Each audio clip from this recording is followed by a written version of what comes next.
नमस्कार, आज तक 24/7 न्यूज में आपका स्वागत है और मैं हूं आपके साथ निकिता श्रीवास्तव। आइए रुक करते हैं आज की तमाम बड़ी खबरों का।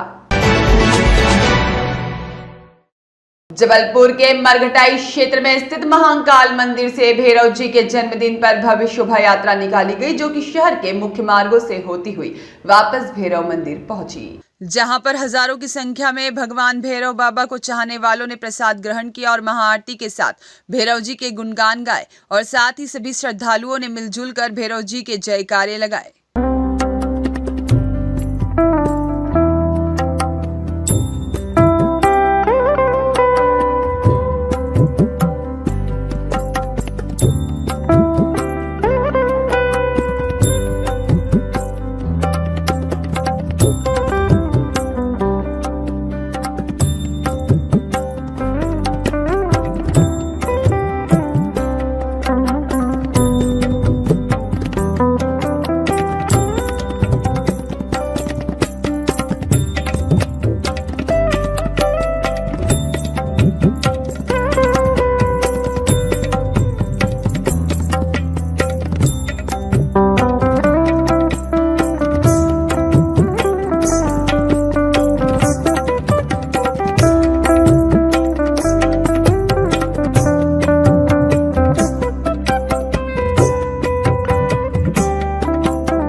वीरेंद्र सिंह की रिपोर्ट।